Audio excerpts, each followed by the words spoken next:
Hi అండి. చింతపండు వాడటం వల్ల మోకాలు నొప్పులు రావడానికి ఆస్కారం ఉంది. అందువల్ల చింతపండుకు బదులుగా మామిడికాయలతో తయారు చేసుకున్నటువంటి పొడిని ఆమ్చూర్ అంటారు.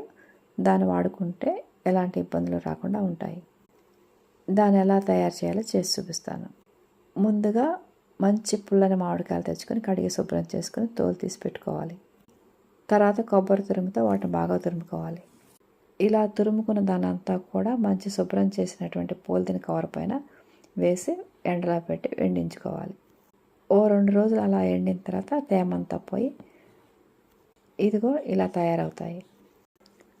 మరో 4 రోజులు బాగా ఎండిన తర్వాత వీటిని ఒక మిక్సీ జార్లో వేసుకొని గ్రైండ్ చేసుకోవాలి.